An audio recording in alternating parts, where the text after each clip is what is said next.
بەناوی خوا سڵاوتان لێبێت ئەو کاتە و گشت کاتێکتان خۆش و بەختەوەر بیسەرانی بەڕێزی ڕادیۆی زاری کرمانجی ئازیزان و خۆشەویستانی بەرنامەی تەندروستی ئەمڕۆکەش لە بەرنامەیەکی تایبەتدا بە خزمەت ئێوەی خۆشەویست و ئازیز گەیشتینەوە هیوادارین بتوانین لە ڕێگەی ئەو بەرنامەیەوە سوود و زانیاری تەندروستیتان پێشکەش بکەین. ئازیزان و خۆشەویستان،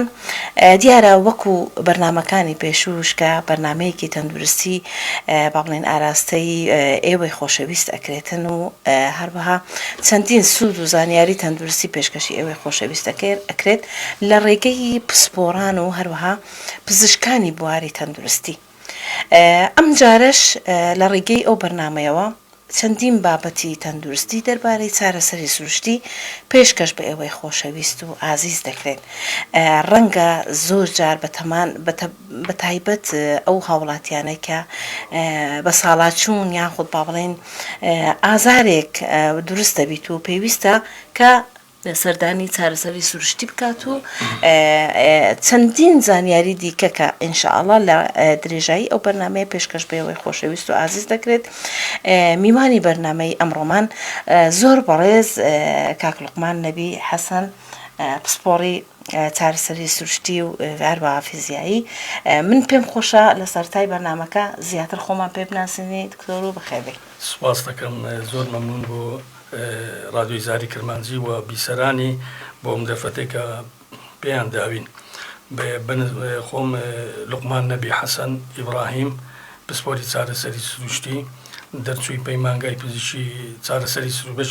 سروشتی لە بەغدا ساری 1985 بڕوانامەی ڕاهێنانی پزیشکی مێلەگە ستافی هۆڵەندی و ئەڵمانی لە ڕاهێنانی پزیشکی کەم ئەندامان و بڕوانامەی دکتۆرای فەخریم وەرگرت ساری 2020 لە زانکۆی هاڤانە لە ئەفریقیا لە کووبا. بەڵێ زۆر خۆشحالین بەخێراتن دەکەین کاک لوقمان بۆ ئەو بەرنامەیە و ئینشاءالله بتوانین لە ڕێگەی بەڕێزەوە زانیاری زیاتر دەربارەی چارەسەری سروشتی پێشکەش بە هاوڵاتیە خۆشەویستەکان و گوێگران و بیسەرانی زاری کرمانجی بکەین. دیارە بۆ یەکەم پرسیاردەم هەیە و پرسیارە ئارەستی بەڕێزت بکەم کە پێناسەیەکی چارەسەری سروشتی بەگشتی بۆ ئێمە و بۆ هاوڵاتیان ڕۆ بکرێتەوە کە چارەسەری سروشتی چیە؟ چارەسەری سروشتی أو فيزيائي العلاج الطبيعي الفيزيائي أو الطب الفيزيائي أو چارەسەرەیە کە نەخۆش چارەسەرەکە بەبێ دەرمان چ بە دەستبی و چ بە ئامێری فیزیایی چارەسەری سروشتی بی و ئەو لقەلقێکە لە لقەکانی پزیشکی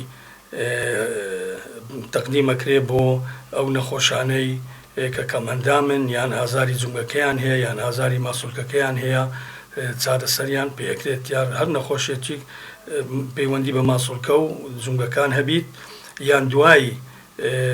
ئەو نەشتەرگەرانی کە بۆ نەخۆش ئەکرێن کە بێهێزە بن یان ڕقبوونی جومگەکانیان لێ پێیابیت چارەسەریان بۆ ئەکرێت لە ڕێگای چارەسەری سروشتی. بەڵێ چارەسەری سروشتی خۆی با بڵێن شوێنەکە دەستنیشان کراوە بۆ ئێوە و ئێوە لە ڕێگەی جیهازەکانتان یان ئەمرازەکانی کە هەیەتان ئێوە چارەسەری سروشتی بۆ نەخۆشەکان. بڵێ زۆر باشە. ئەو نەخۆشانەی کە لۆ نمونە پێویستە چارەسەری سروشتی وەربگرن تا چەند با بڵێن ئەو چارەسەری سروشتیە بۆیان با بڵێن عیلاجی ئەو ئازارەیان نەکاتن یان خۆت با بڵێن تا چەند سوودی لێ وەرەگرن؟ بەنسبەت ئەو نەخۆشیانەی کە چارەسەری سروشتی پێ چارەسەرەکرێت ئەوانەی ئازاری پشتیان هەیە بە هەموو ئەنواعەکانی، ئازاری ملیان هەیە، ئازاری شانەیان هەیە، ڕقبوونی جومگەکان، ئەوانەی پێکانی وەرزش، ئەوانەی هەوکردنی جومگەکانیان هەیە دوای نەشتەرگەری و ئەوانەی ماسوولەکانیان زەعیفە چارەسەرەکرێن و ئەو نەخۆشانەی کە جەڵتەیان لێداوەیان نەخۆشی شەلل دەماغی منداڵانن ئەوانە پێویستیان بە چارەسەری سروشتی هەیە. بەڵێ چەند جۆر چارەسەری سروشتیمان هەیە؟ وەڵاهی چارەسەری سروشتی فیزیاییمان هەیە کە بە ئامێرەکان نەخۆش چارەسەرەکرێت و چارەسەری سروشتی کایرۆپراکتیکە بەدەست نەخۆش چارەسەرەکرێت. بەڵێ دەمانەوەی یەک جیا بکرێتەوە ئیشەکانی با بڵێن بەشی سروشتی و ئیشەکانی بەشی فیزیایی چی لە خۆ بگریت بەگشتی؟ ئەوانەی طبعاً ئەو نەخۆشانەی کە پێ چارەسەرەکرێن چارەسەری سروشتی بە کایرۆپراکتیک ئەو نەخۆشانەی مەسەلەن ئازاری پشتیان هەیە ئێمە دەین تشخیصی حالەتا کردێت لە لای پزیشکانی پسپۆری مێشک و دەمار بۆ ئەو نەخۆشانەی کە ئازاری پشتیانێ بزانین ئەو ئازارە سەبەبی چییە، التیهابی فەقەراتیان هەیە یان تەشەنوجاتە یان ئەنزیلاقی فەقەراتە. لەو ڕێگایە ئێمە بەرنامێکی بۆ دانین ئەو نەخۆشەکە بە شێوازێکی وەکە ئیستیفادەی لە چارەسەری سروشتی بکات، ئایا بەدەست یان بە ئامێری فیزیایی. ئەوە هەردوو بەشی سروشتی و بەشی فیزیایی بەێ بەشی سروشتی طبعاەوە بەعام بەخۆی هەمووی چارەسەری سروشتی و فیزیاییەکەش هە سروشتیە، ئەو ئامێرانەی کە بەکاردێن بۆ چارەسەرکردنی نەخۆشەکان بەدەست ئێستانێکە خۆشبەختانە دەوراتی زۆر ئاوکراکرێنەوە لە هەولێر و لە هەرێمی کوردستان بۆ چارەسەری نەخۆشەکان بە چارەسەری سروشتی پێێن کایرۆپراکتیک، ئەوانەی فەقەراتی ملیان هەیە، ئەوانەی پشتیان هەیە، ئەوەی ئازاری شانیان هەیە یان جونگەکان و الحەمدلله زۆر باشە بن بە جەلسات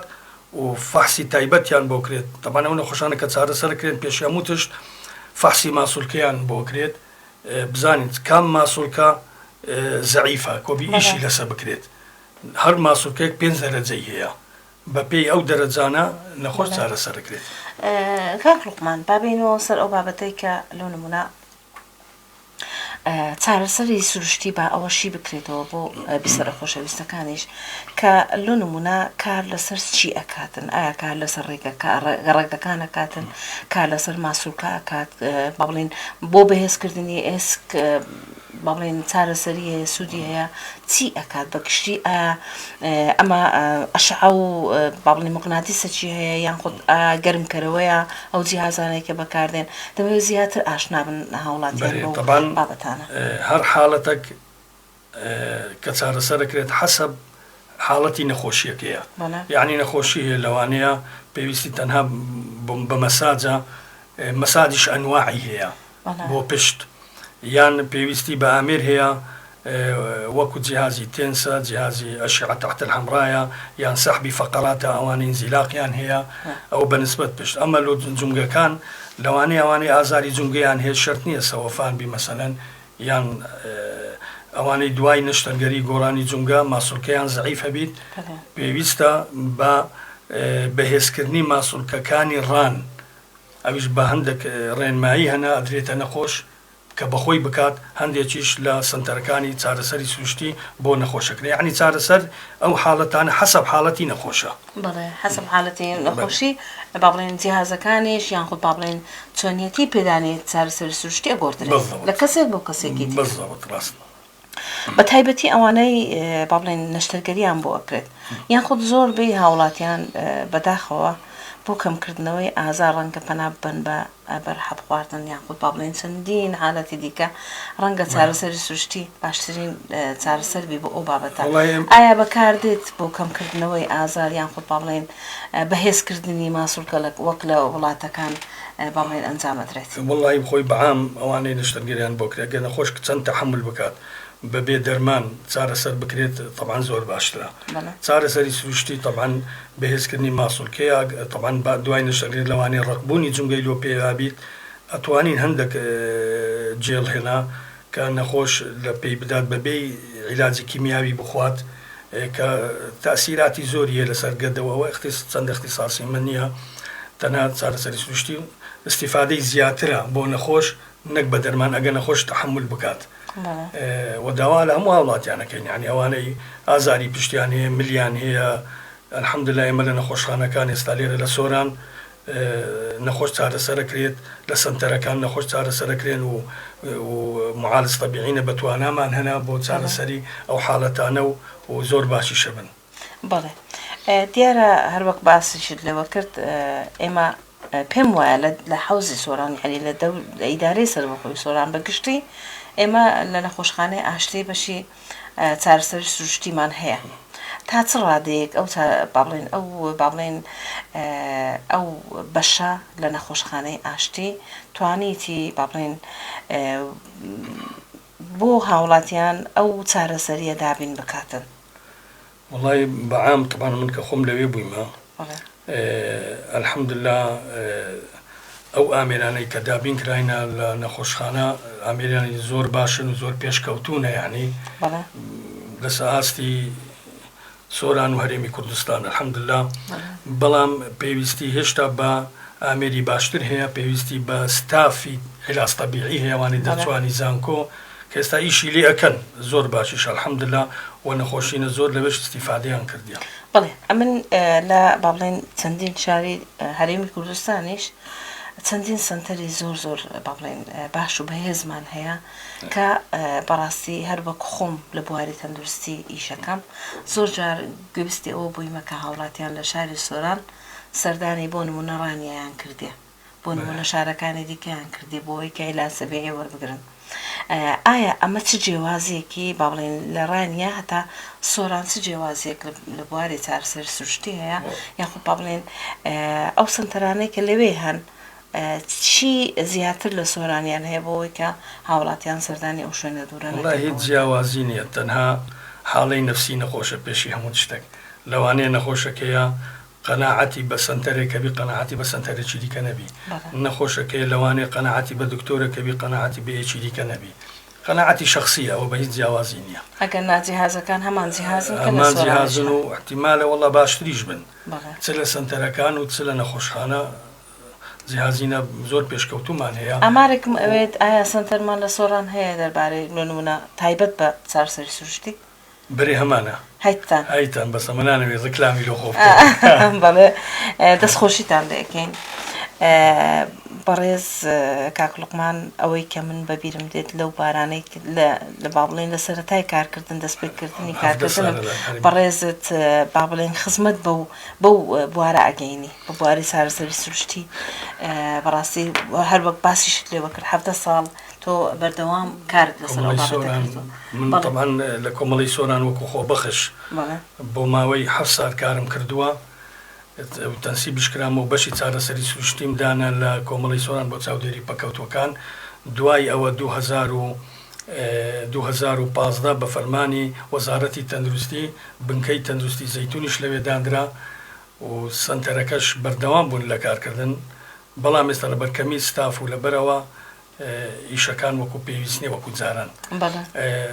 مع العلم ئەمە ئێستانێکە لە دەڤەری حەوزی سۆران نزیکەی 4,000 کەمەندا من هەیە بەهۆی ئەو شەڕانەی کە ڕوویدایە تەقەمەنی مین و ئەوانەی کە بە برمین کەتینە، ئەوانەی کە شەلل بووینە بە هەموو جۆرەکانی کەمەندە، تەوانە هەموو پێویستیان بە عیلاج طەبیعی هەیە. والحەمدولillah ئێستا لێرانە لە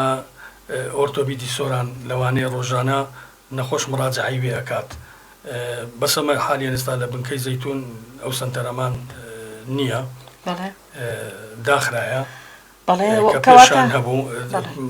ئەزیزەمان ژۆک پێزە بەسچە چەندە کۆمەڵی سۆران کۆمەڵێکە سەر بە ڕێکخراوەکان وەیە، سەر بە وەزارەتی تەندروستی و ئەوە نییە. هێشتاش وەزارەتی تەندروستی و ئەو وەختی کە جیهازیان بۆ دابینکردن و ئیشمان لەسەر کرد، بەستا لەبەر کە نەبوونی ستاف تقریبا ڕاوەستایە، ئیشەکە ڕاوەستایە. بەڵێ هەروەک من ئاگادارم کاک لوقمان هەم پەکەوتوەکان هەم ئەوە کەسانێکە لە نمونە پێویستیان بە چارەسەری سروشتی هەیە، پێویستە با بڵێن چۆن سەردانی ئێوە بکەن بۆ پەیدانی با بڵێن چارەسەری سروشتی. ئایا لۆ نمونە لە کەسێک بۆ کەسێک ئەگۆڕێ ئەوە بەپێی ئەوەی نەشەرگەری بۆ کراوە یان خۆ پێویستی بە چارەسەری سروشتی هەیە، بەڵام ئەوەی کە من گوێبستی ئەو بابەتە بم چارەسەری سروشتی پێویستە هەفتە دووبارە بکرێتەوە نەخۆش سەردان بکە. ئەمە بە چ شێوەیەکە بۆ بیسەران ڕۆم بکرێتەوە؟ طبعا بەنسبەت چارەسەری سروشتی حەسەب حاڵەتی نەخۆش چارەسەرەکرێت. لێرانە نەخۆشیە بابری منداڵە شەل دەماغە ماوەیەوە 15 ساڵە شەڵ دەماگەیشی تە حاڵەتێک هەموو جمگەی ڕق بووینە، ماسوورکەی ڕق بووینە، احتیمالەوە نارێ مستیفادەی لێ ناکە، بەس وەکو پێویست نییە. بەس چەند زووتر ئەو نەخۆشانەی کە شەلە دەماغن یان ئەوانەی جەڵتەیان لێدرایە چەند زووتر چارەسەریان بۆ بکرێت چارەسەری سروشتی استیفادەیان زیاترە، نەخۆش زیاتر استیفادەی لەو بوارە ئەکات باشتر. وەکو پسپۆڕێکی بواری چارەسەری سروشتی وەکو ڕاهێنەرێکی ئەو بوارە من دەمەوێت ئەو بابەتە باس بکەیت کە لۆ نمونە هەر نەخۆشێک چەند جار پێویستە چارەسەری سروشتی بکرێت تا سوودی لێ وەربگریت. والله بنسبة حالتەکان حسب حاڵەتی نەخۆشە تازەوەمان گوت نەخۆشی هەموو ڕۆژە پێویستی پێەیە طبعا ئەوەش کە دکتۆرانی پسپۆر ئیمێشک و دەمار یان دکتۆرانی ئێسک لەگەر عیلاج طەبیعی وەکو تیمەکی شەکەی نەما حاڵەتەکەی تەحدید دەکەین بزانین ماوەی چەندی پێویستە و تا چەند استیفادەی لێ ئەکات لە عیلاج طەبیعی. لێرانە کە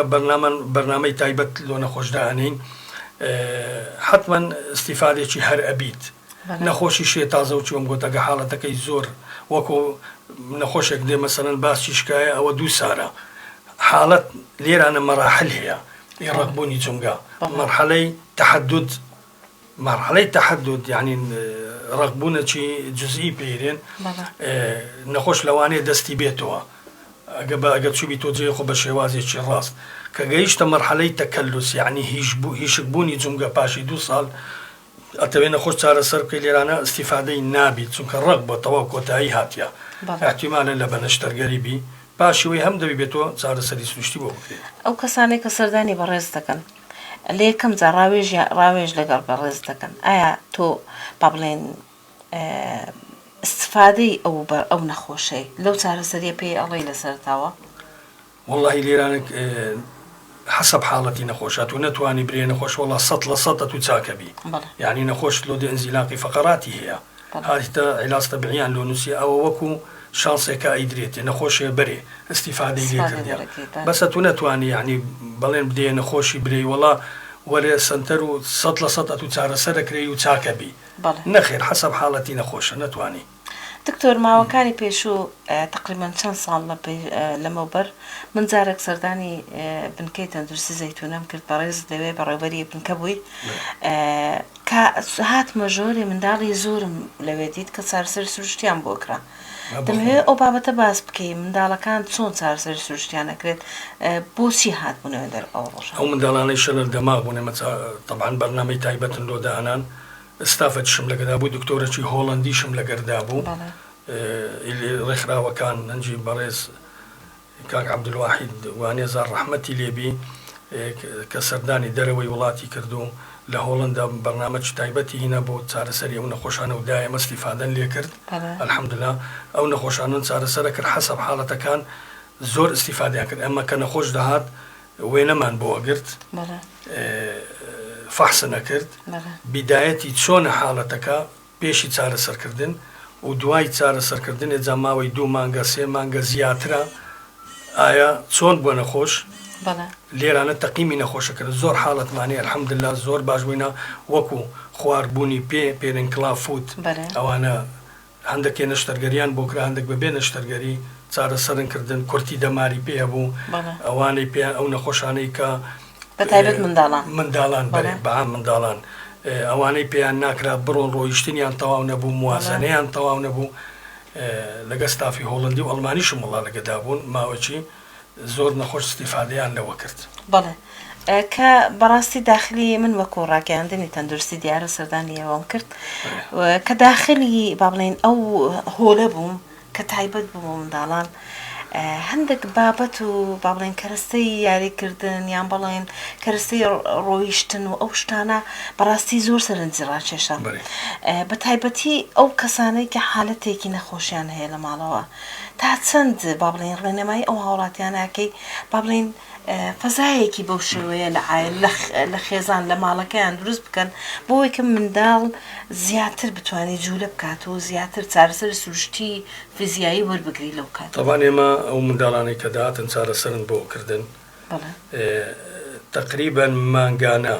ئەو دایک و باوکانن بانگەکردن ڕێنماییمان ئەدانێت چۆن تەعامل لەگەر نەخۆشی شەلل دەماغ بکەن چکە ئەو نەخۆشانە بەڕاستێت و حاڵەتە بوو مار هەبوو 2 منداری شەلل دەماغیە بوو چۆن تەعاملی لەگە بکەی چۆن بیتوانی ئەو منداڵە دوای مە چارەسەریش لە مار وەربگری داکەکەمان فێرەکرد هەندێکن داخلی دەورە نەکردن و فێرە بوون الحەمدلله یان باو ئەوانەی باویان لەگە دەهاتن فێر ببوون کو منداڵ ڕائەگرن کۆ ئەڕوینن هەندێک ئامێریان ئەوانەی پێویست بوون وەکو ئامێری ڕۆیشتن و ڕاوەستانەوە لە ماڵەوە لێیان کڕیبوون هاوکاریمەش بوون ئەمەش هاوکاری هەندێک جایمە سەردانی مارمانەکردن بزانن ئایا طبیعەتی جەوی ماڵی ئەو مندارە کووە طبعا ئەو بەرنامە تەنها لە ئەوروپا هەبوو ئەمەش بەکارن دەینا ئایا ئەو منداری کە بە کورسی ئەڕۆیشت چۆن ئەچۆ توالێت نەوعی توالێتی چۆن بوو نەوعی حەمامی چۆن بوو لە ژۆرێک چیان لۆ کردبوو کە بتوانی بە عارەبانە نەخۆش بێتە ناو مارێ یعنی ئەو ڕێنمایان هەموو کە سەردانی مار نەکردو ئەنداداک و باوکان و بە ئەو دەوراتەی کا ئەمن خۆم لۆمەکردنەوە الحەمدلله زۆر سەرکەوتوو بوو باشی من خۆم شاهدی ئەوە ئەدەم کە هەم بە وێنە هەم بەو کەسانێک کە لەوێن دەرێ بووم پرسیارمە کرد بەڕاستی شاهدی ئەوە بووم کە ئستفادەیەکی زۆر باشیان لەو بابەتە کردیە بەڵام کاک لوقمان من دەمەوێت ئەوە بپرسم دوای داخستنی ئەو بەشە لە بنکەی تەندروستی زەیتونە ئایا شوێنێکی دیکە هەیە بۆەوەی کە هاوڵاتیان سەردانی ئەو شوێنە بکەم بۆەوەی جگە لە سنتەرەکانی با بڵێ ناحکومی هیچ شوێنێک هەیە لە بنکەکان لە خەستەخانەکان کە با بڵێن خەڵکەکە ئەو کەسانێک کە بەڕاستی توانای مادی ئەوەندەشیان نییە کە بتوانن لە سنتەرەکان عیلاج وەرگن ئایا شوێنێک هەیە لە سۆران بەخۆی لە بنکەی تەندروستی زەیتون ئەو بەشە نەبوو بەڵام بنکەی تەندروستی زەیتون سەر بە کۆمەڵی سۆر یعنی بۆ کۆمەڵی سۆرانی ئیشە کرد بۆ کەمەندامانی ئیشە کرد بەستا بۆ عامی نەخۆشەکان ئیشەکە بەسە و سنتەرە لەناو کۆمەڵی سۆران بوو ئەمن وەکو پرسپۆری چارەسەریش تەنسیب کرابوو لە بەرەبەرایەتی تەندروستی سۆران تەنسیب کرابووم کە ئیش بۆ کۆمەڵە بکەم بۆ کەمەندامان بکەم دوای ئەوە کە گواسرامەوە نەخۆشخانەی ئاشتی و ئێستا گەڕامەوە وێندرا ئێستا لەوێ کار ناکەم بەڕاستی چونکە ئەو ئامێرانە زۆربەی ئیشی پێ ناکرێ ئێستا ئەوانەی لە کار کەوتونە لە ئیش کەوتونە لەوانەیە جەماعەتێکی خۆبەخش هەفتەی ڕۆژێک یان دوو ڕۆژ لە کۆمەڵی سۆران بێن چارەسەری ئەو مندارانە بکەن بەسەوەش وەکو پێویست نییە وەکو جاران پێشنیارت من وەکو خۆم بەڕاستی بە پێویستی ئەزانم بە پێویستی ئەزانم زیاتر لە با بڵێن چەندین با بڵێن ئەو بنکەی تایبەت بە چارەسەری سروشتی بکرێتەوە لە سۆران پێشنیارت لەو بوارە بۆ بەڕاستی ئەو کەسانێک کە بەرپرسن لە بوارەکانی تەندروستی بۆەوەی کە گرنگی بە بابەتەکە بدەن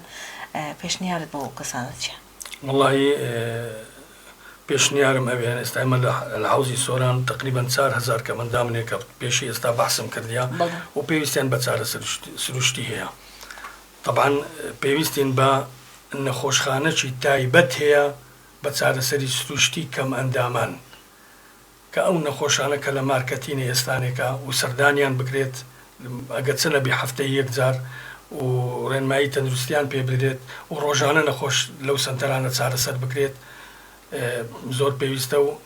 ئەمە ئێستانێکە یعنی حالیان بەرەبەرایەتی گشتی تەندروستی سۆرانەوە طبعا کە پێشنیارم کە ڕۆژێک لە ماوەک پێشی ئێستا نووسراوێکم برد بۆ جەنابی کاک هەڵگۆرد و بە خۆشبەختانە موافقەیان لەسەر کرد و بەرەبەرایەتی گشتی تەندروستی سۆرانیش جەنابی دکتۆر کامەران موافقەتیان لەسەر کردیا کە سنتەرێکی چارەسەری سروشتی تایبەت بکرێتەوە و ئەوە ئێستا کاری لەسەرەکەن و ئینشاءالله جێبەجێ ئەکرێت ئینشاءالله کە بتوانین استفادە لە حزوری بەڕێزیشت لەو سنتەرە وەربگرین چونکە ڕاستە لەگەڵ ڕێزم بۆ ئەو کەسانی کە خوێندنی ئەو بابەتە تەواوەکەن ڕەنگە بەڕاستی با بڵێن بە شێوەی بەڕێزت ئەزممویان نەبی لە کارەکە بەهۆی ئەوەی کە بەڕێزت تاکە شەخص بووی کە لە سۆران با بڵێن لە بابەتی چارەسەری سروشتی کارێکی زۆر جدی تا کرد الحمدلله طبعا ئێمە ئەو ماوەی کە لەوێ بووینەوە 17 ساڵە من لە بەغدا نەقل بوویمە بە فەرمانی ئەنجومەنی وەزیران بۆ وەزارەی تەندروستی هەرێمی کوردستان کە بە گواستنەوەی ڕاژە هاتمەوە کە کارەکەم بەڕاستی و خاڵێکی تر هەیە زۆر گرنگ بوو زۆربەی برا پێشمەرگەکانی بریندارانی شەڕی داعش ئێمە لەو سنتەرە چارەسەرمانەکردن و سەردانیان ئەکردین و الحەمدلله زۆر استیفادەشیان لەو سنتەرە کردبوو دەمەوێت بەراوردێک بکەین ئاستی سۆران لە بەرامبەر با بڵێن شارەکانی دیکەی کوردستان و هەروەها دەرەوەی وڵات تا چ ڕێدەیەک جیاوازی زۆر گەورە هەیە کە ئینشاءالله بێتە بوارە جێبەجێکردن لە داهاتوو والله جیاوازی حتمەنەوە هەرجەیەک بەپێی مووقعی جغرافی خۆی لەوانەیە هەولێر جیاوازی بی لەگەر سۆران یان سۆران لەگەر جێیەکی دیکە لە قەزای بەنسبەت سۆران الحەمدلله بەڕێوەبەرایەتی گشتی سۆران ئێستا زۆر حەولێکی جددی ئەدات بۆ چارەسەری ئەو مشکلانە و چارەسەری و دانانی و سنتەرەکە تازە بەحسم کرد و دابینکردنی ئامێرەکانی پزیشکی هیچ چارەسەری سوشتی کە ماوەک پێش ئێستا ئامێری باشیان بۆ نەخۆشخانەی ئاشتی دابین کرد و بۆ ئۆرتۆبیدی سۆران و منەظەمێکی شێستا لەوێ کە کارەکە منداڵانی شەر لە دەماغ بە پێی توانایان دەوانەیە هەفتەی 2 ڕۆژ یان ڕۆژێک چارەسەرەکرێن بەس پێویستیان هێشتا زیاترە بەس ئەلحەمدولله لەسەر ئاستی قەزایەکان و دیکە ئیدارەی سەربەخۆی سۆران کە ئیدارێکی سەربەخۆی حالیان پێشکەوتوێکی زۆری بەخۆوە دیتیە ئەلحەمدولله و دیاری شاوە. کاک لوقمان لۆ نمونە ئیلا پێویستە دکتۆر نەخۆش ڕەوانەی چارەسەری سروشتی بکە یان لە هەندێک حالەت نەخۆش خۆی بڕیارەدا بۆ ئەوەی کە سەردانی چارەسەری سروشتی بکاتن ئایا ڕاوێژکردن یعنی دەم و دەست بەبێ نەشتەرگەری و ئەوانە کەسێک لۆ نمونە هاوڵاتێک بە پێویستی زانێت کە چارەسەری سروشتی وەربگری ئایا ئەتوانی لەو حالەتانە سەردانیەوە بکە؟ بەرێ ئەتوانێ سەردانی ئێمە بکە بەس بە پێی حاڵەتی نەخۆشی ینی نەخۆشیە دەبێت لە ڕاوێژکاری دکتۆری پزیشکی تایبەت بەم بوارە یعنی نەبواری بواری اختصاصی مثلا نەخۆشی فەقەراتە یان مێشک و دەمارە یان بزانێت چی پێویستە بۆ دکتۆر پزیشکەکە ئەنووسی فیزیۆتەرەپی تەنها ئەنووسی عیلاج طەبیعی ئێمە نەخۆش کە دێتە لای ئێمە ئەمە بەرنامەی تایبەتی بۆ دانین حاڵەتەکەی ئەبینین ئەو دکتۆری کە ڕەوانەی کنەمەی کردیە حاڵەتەکەی دیار کردیە بەس نەوعی چارەسەرکردنە لەسەر ئێمە ئەمینیت ئەمە نەخۆشک و چارەسەرەکەین و بە شێوازێک و چ فەحسێکی بۆکەین کە ئەستیفادەی لێ بکەن نەخۆشی شێ لەوانەیە حاڵە هەندێک حاڵەتەنە دیارە لە مەسەلەن ئەشعەی دەینی و راپۆرتی هینە لە لای بەبێی پزیشک هاتیە مەسەن بۆ بەشی چارەسەری سوست و پێویستی پێیە ئەوەش لەسەر توانای دکتۆری عیلاج طەبیعی ئەمینیتەوە چکە تازە بەحسم کرد ئێمە عیلاج طەبیعی چارەسەری سوشتی لقێکە لە لقەکانی پزیشک لە هەموو دنیاێ فەرعێکە لە کولیەی طب ئێمە الحەمدولله هەرمی کوردستانیش ئێستا زانکۆ کرایتەوە چارەسەری سوشتی و بە توانایەوەش نەخۆشە توانی تەشخیصی حاڵەتەکە بکە و نەوعی چارەسەریەکەی بۆ نەخۆش دابنێت و چارەسەر بکرێت ئستیفادەش لێ بکەن. دکتۆر بە کۆتایی من پرسیار زیاتر لەوە ماندیت نەکەم کۆتایی من پرسیار دەبێت بزانم ڕێنەمایی بەڕێزت بۆ هاوڵاتیان چیە؟ چارەسەری سروشتی یەک لە ڕێنماییەکان یعنی بابرین ئەوانەی کە لە مارەوە ئەو ئافرەتانی کە ئیشەکەن لە مار یعنی نەخۆش دێتە بینی تووشی ئینزیلاق بووە کە لێ پرسی سەبەبی ئینزیلاقی فەقەراتی چییە؟ یەکەم بێهێزبوونی ماسوولکەکانە وەرزش ناکات طبعاً نەخۆش پێویستی بە وەرزش هەیە هەموو کاتێک شەرت نییە لا کابرا نەخۆش بیت هاوڵاتی نەخۆش بی وەرزش بکات نا وەرزشیش بووم بەهێزکردنی ماسوولکان زۆر گرنگە و ئافرەتان ئەوانەی دووجیانن پاشی ویلادا طبعاً ماسوولکەیان زەعیفە بن یان تەڕاهوڵاتیان لە زیک پێیابی پێویستیان بە هەندێک وەرزش هەیە سەردانی پزیشکی چارەسەری سروشتی بکە لە سنتەر عیلاج بکرێت یان بەهێزبوونی ماسوولکانی پشتیان هەیە ئەبینی دەستەداتە قەنینە غازێک ڕاستن بە حەرەکێکی ناتەندروست تووشی ئینزیلاقە بی هەر هاوڵاتێک بزانێ یانێت و مەسەلەن توانات هەیە 10 کیلو هەربگری نەتوانێت و بچی 30 کیلو هەربگری لێرە تووشی گرفتە بی لە فەقەراتەکان لە جونگەکان کە تشت لە عارد هەرەگری لەوانەیە ئێستا بیسەران نەتوانەوە من کە تەسویر کەم چونکە بینەر نییە کاتەبێت تشتێک لە عارد هەربگری چۆکات ئەو جونگەی نەچۆکت بچەمینیەوە پشتت بە عەمودی ڕابگری هەنجی ئەو تشتە لە عارد هەربگری لێرە نەقووەت لەسەر پشت نابی لەوانەیە تووشی گرفتی ئینزیلاق نابی یان مەسەلەن مۆزەفێکە 7 ساعات 8 ساعات لەسەر کورسی دانیشتیە یەک لە ئەسبابەکانی ئینزیلاقی فەقەرات دانیشتنی درێژ دانیشتنی درێژ لەسەر کورسی پێویستە ئەگە سعاتێک لەسەر کورسی بی 2-3 دقە هات و چۆ بکات ئەوە پێویستی پێ بەڕاستی کە نەخۆش تووشی ئەو گرفتانە نەبیت یان کاتی خەوتن يعني نخوش مثلا هاولاتي مثلا كاتي خوتن زور جرينجا كلا ستنشت أنوي نابي مل شور ببيتوا دبي مستواي باليف لازم مستواي شان دابيت كمل رازبي شكا كخوار بو فقرات شخوار بيتو كسبيني هرستي ملي رغبوا لواني لمستقبل توشي فقراتي مل ببيت او جرينجانا طبعا اورين ما ينزل اما امرنا ما ينزل زور جرينجان هو دار مهاولاتيان زور بگرنجی و بابتا بابلن لجیانی روزانیان بیری لب کنو ان شاء الله ترکیزی بخنا سره